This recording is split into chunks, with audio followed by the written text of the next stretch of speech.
Hello à tous, j'espère que vous allez tous très bien. Je suis hyper contente de vous retrouver dans cette nouvelle vidéo. Il y a un an, je vous postais mon premier bilan concernant ma sleeve et depuis, j'ai reçu pas mal de questions qui reviennent assez souvent d'ailleurs.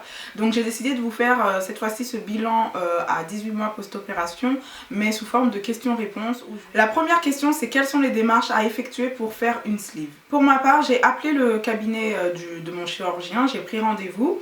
Lors de ce premier rendez-vous, il m'a expliqué les différentes opérations. On a pris la décision ensemble sur l'opération à effectuer pour ma part et il m'a donné donc les prescriptions et les ordonnances pour tous les examens à faire et les spécialistes à aller voir. Par la suite donc j'ai fait mes examens et lorsque j'avais les résultats, j'ai pris un deuxième rendez-vous avec mon chirurgien.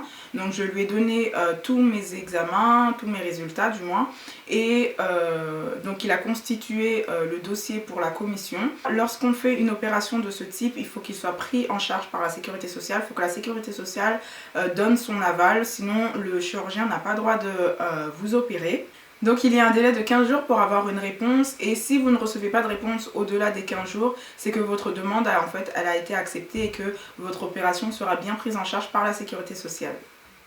Lors de ce deuxième rendez-vous, on a également choisi ma date d'opération et il m'a donné l'ordonnance pour mon rendez-vous avec l'anesthésiste.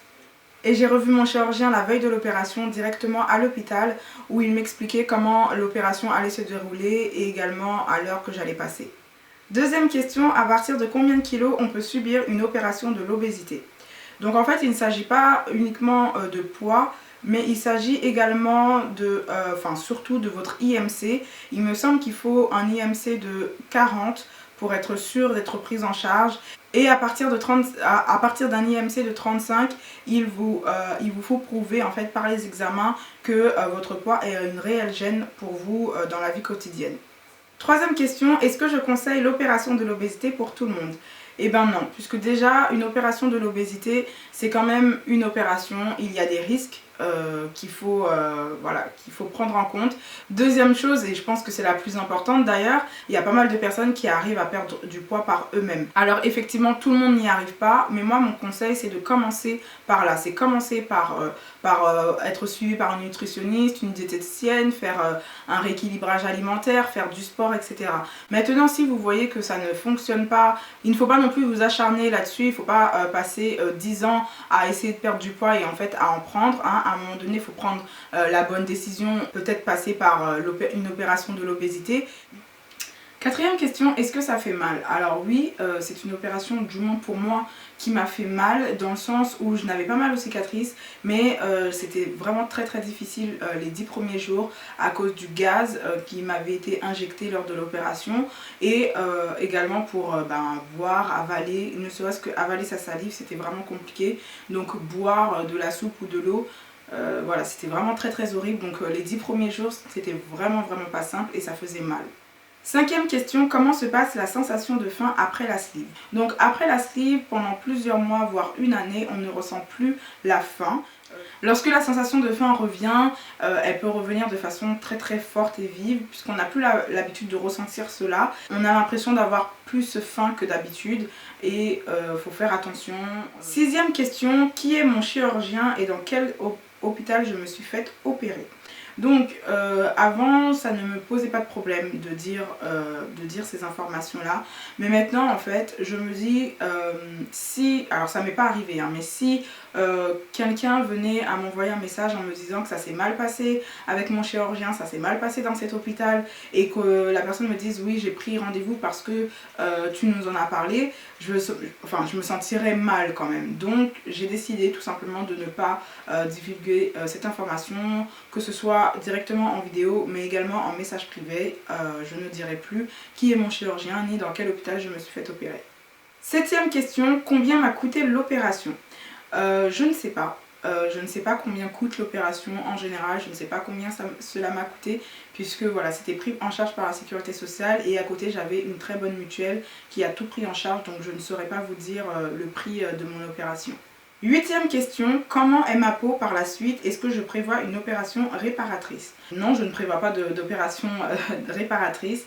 Vraiment j'ai de la chance, je pense, pour pour le poids que j'ai perdu, j'ai très peu de séquelles finalement au niveau de la peau. Le seul endroit qui pêche un peu, on va dire, c'est au niveau de l'intérieur des cuisses. Mais moi je pense que c'est assez rattrapable avec du sport. Neuvième question, quels sont les inconvénients de la sleeve? Le premier inconvénient, ce serait la gestion de l'eau, puisque on ne peut pas boire 30 à 45 minutes entre les repas, donc c'est-à-dire avant et après. Et même lorsque l'on boit, on ne peut pas boire à grosses gorgées comme on pourrait le faire lorsqu'on a très soif. Deuxième inconvénient, la perte des cheveux et le déchaussement des dents. Ça, c'est dû à des carences qu'il faut prévoir et guérir avec des vitamines, mais pas à vie, hein, mais c'est un traitement qu'il faut prendre. Le troisième inconvénient, c'est la peau qui tombe. Après, effectivement, ça dépend des personnes. Les autres inconvénients, il y a la constipation ou l'inverse, hein.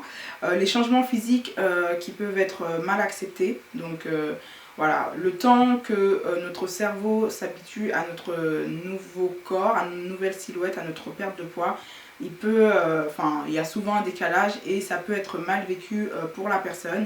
Il y a le changement psychologique et émotionnel qui peut être difficile pour soi, mais également pour les personnes qui nous entourent.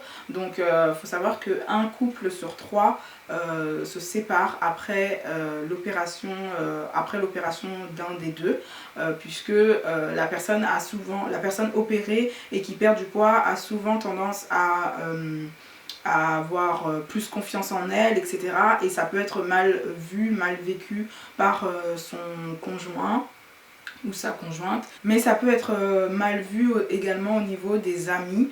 Vous allez peut-être perdre des amis, des personnes qui, lorsque vous étiez ronde, vous étiez la bonne copine, etc.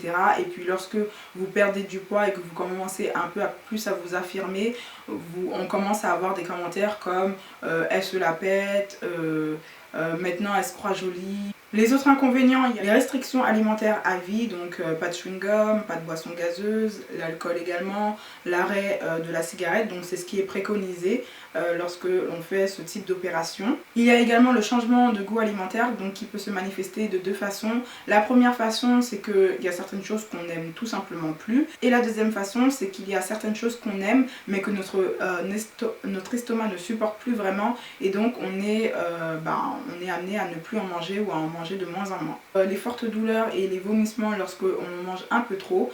Et dernier inconvénient, et ça peut surprendre, c'est le changement de garde-robe.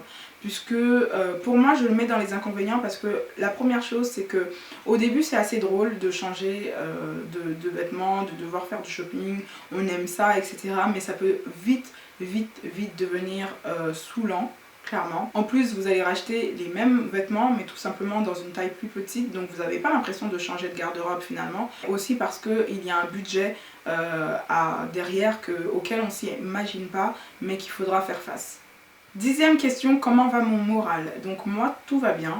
1 an et demi après, je me porte très bien, je profite, je suis vraiment très satisfaite de ma perte de poids.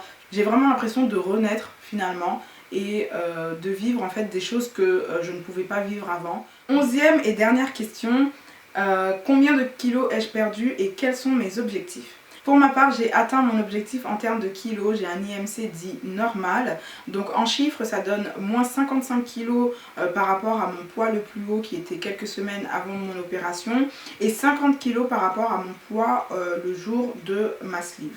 J'ai aussi atteint ma taille de vêtements, donc si vous avez vu ma première vidéo, vous saviez que la taille que je rêvais de faire c'était du 38, et ben je l'ai atteint et je me dirige même vers un 36, mais ce n'est pas fait exprès, hein, voilà, c'est comme ça puisque je continue à perdre. Et concernant mes objectifs, je n'ai pas vraiment d'objectif poids. Sincèrement, à 60 kg, je me sens très bien. Voilà, si je perds encore du poids, tant mieux. Peut-être que je vais essayer de perdre 2-3 kg lors de l'année 2017. Mais sincèrement, je ne me mets pas du tout la pression.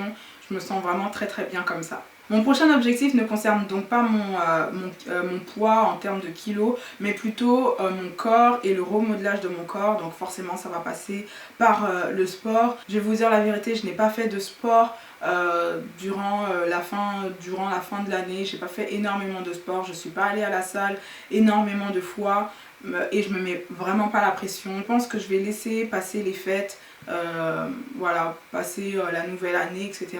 Et ensuite me remettre un peu dans le bain. Je commence déjà à me remotiver, à regarder des vidéos de personnes qui font du sport, etc. histoire de me remotiver, mais je ne pense pas reprendre ça avant 2017. Donc pour l'instant je profite et puis voilà. Donc c'en est terminé de la vidéo, je sais qu'elle est assez longue mais je voulais vraiment répondre à toutes les questions. Si vous avez d'autres questions auxquelles je n'aurais pas répondu, je vous invite tout d'abord à regarder mes 2 premières vidéos sur le sujet. Et si vous n'avez toujours pas de réponse, eh bien, à me les mettre en commentaire ou à m'envoyer un message privé et j'y répondrai avec plaisir. N'hésitez pas à vous abonner à la chaîne si ce n'est pas encore fait, à partager la vidéo mais également à la liker. Et en attendant une prochaine vidéo, portez-vous bien. Bye bye!